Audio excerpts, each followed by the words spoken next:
Assalamualaikum warahmatullahi wabarakatuh.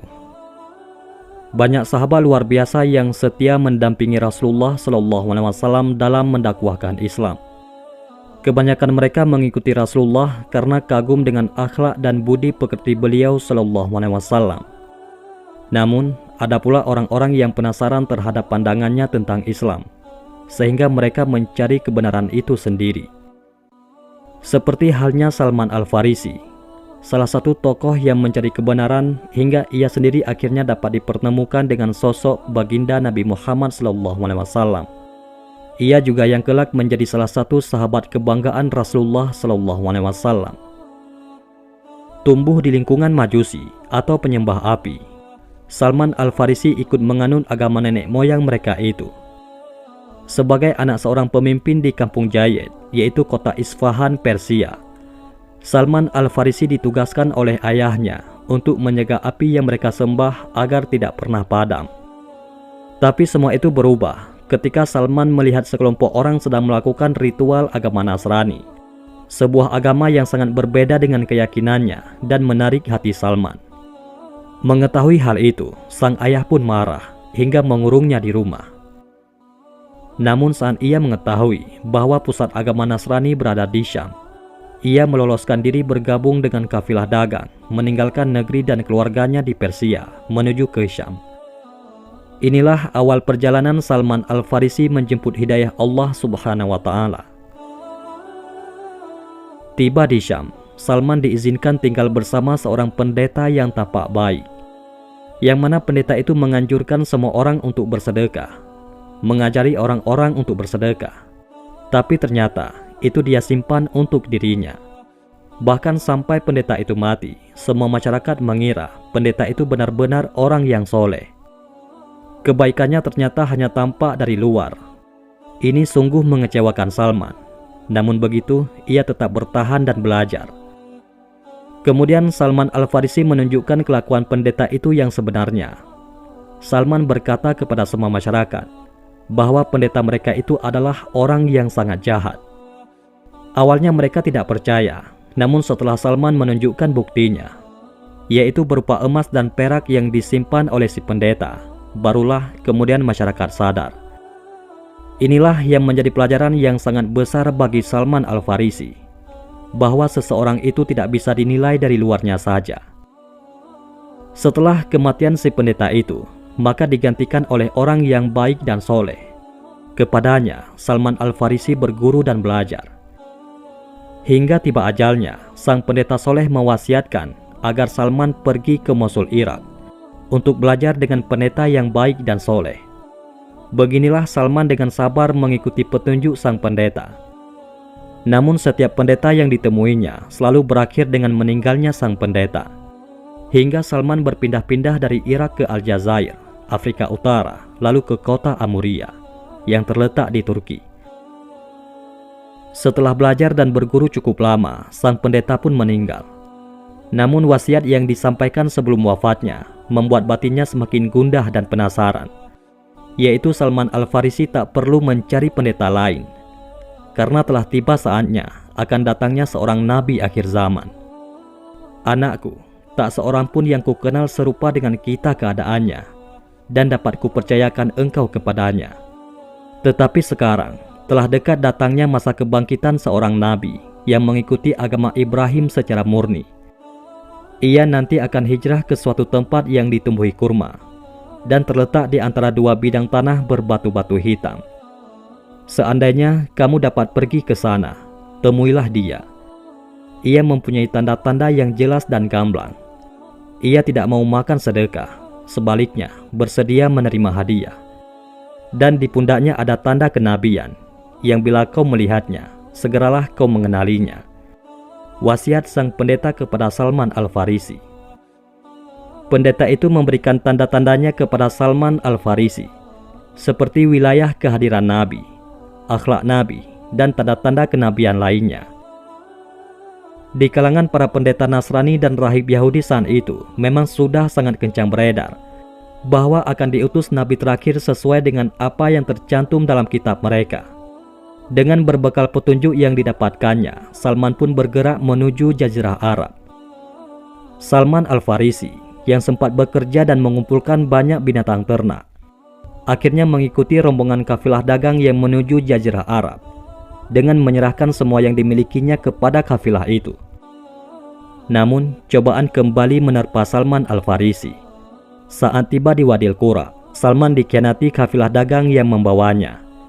Dia diikat dan dijual sebagai seorang budak. Namun nasib buruk yang menimpanya justru menuntun takdirnya ke tempat yang ingin ia tuju. Salman dibeli oleh seorang Yahudi dan dibawa ke kota Yasrib ataupun Madinah. Di kota Madinah inilah Salman teringat akan ciri-ciri tempat yang pernah disebutkan pendeta di Amuria.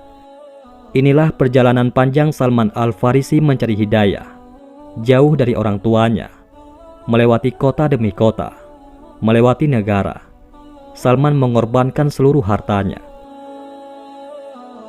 Di tahun 11 kenabian, Rasulullah Muhammad SAW hijrah menuju Madinah. Ketika Rasulullah SAW bersama sahabat mulia, yaitu Abu Bakar, sampai di Kuba, kabar itu terdengar oleh kaum Yahudi di Madinah. Kedatangan seorang Arab Quraisy yang mengaku sebagai nabi terakhir utusan Allah membuat masyarakat Yahudi berbondong-bondong menuju Kuba. Mendengar kabar kedatangan seorang nabi ke Madinah, hati Salman Al-Farisi berdetak. Kedatangan Rasulullah SAW disambut hangat oleh seluruh muslimin Madinah. Salman yang juga tengah menunggu kehadiran Nabi Muhammad SAW tertegun melihat keagungan Rasulullah SAW. Apakah benar sosok ini yang dia cari selama ini? Beliaukah Nabi akhir zaman itu? Maka untuk meyakinkan dirinya, Salman Al-Farisi datang menemui Nabi Muhammad SAW ingin membuktikan kebenaran kerasulannya. Salman datang sambil menyerahkan sedekah. Namun Rasul tidak mengambil sedikit pun makanan sedekah itu. Inilah tanda pertama. Di hari yang lain, Salman datang dengan membawa makanan sebagai hadiah pada Rasulullah SAW. Rasul pun mengambil dan mencicipinya. Abu Bakar radhiyallahu anhu berkata kepada Salman, Rasul berkata kepadamu, jika itu hadiah, dengan senang hati akan mencicipinya. Salman semakin senang. Inilah nabi yang ia cari. Karena seorang nabi tidak akan memakan sedekah, tapi masih mencicipi makanan yang ia berikan sebagai hadiah.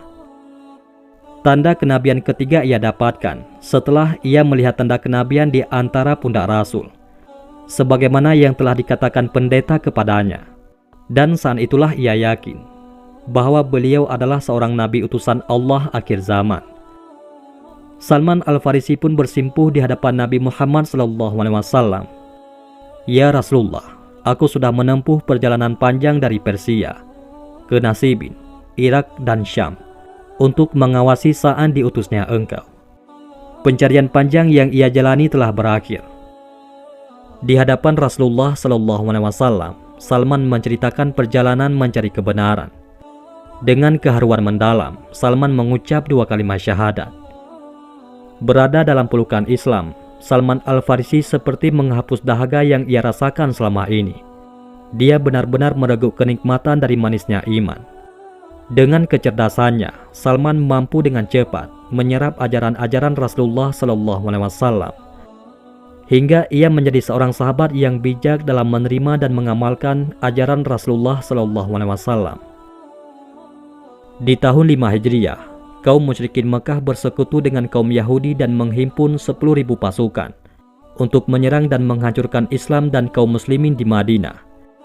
Jumlah pasukan terbesar yang pernah terhimpun pada masa itu.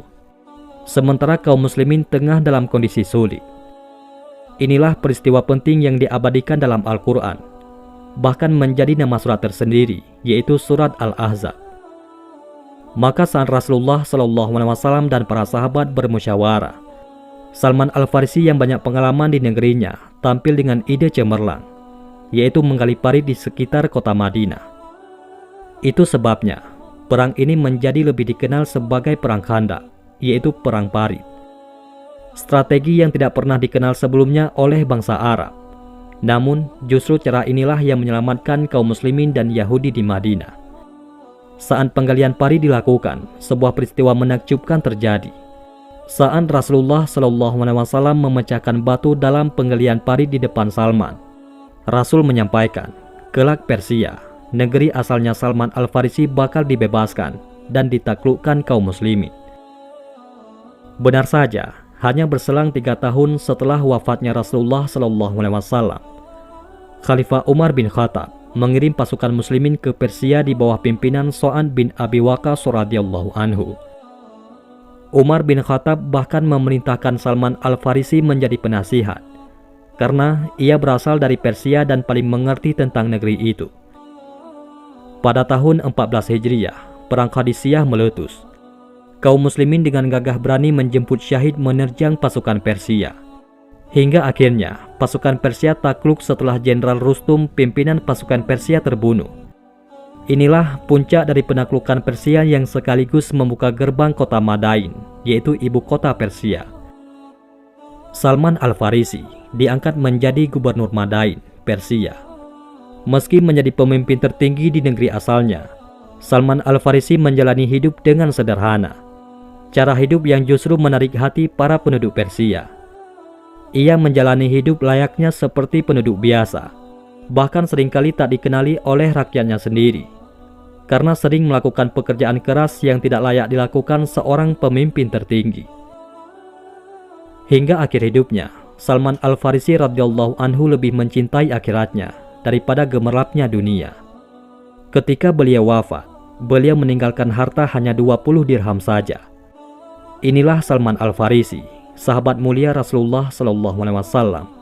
Beliau tidak mengejar harta dan kekuasaan, tapi beliau radhiyallahu anhu sangat nyaman dengan hidayah Islam, sedang menikmati kebersamaannya dengan hidayah ini.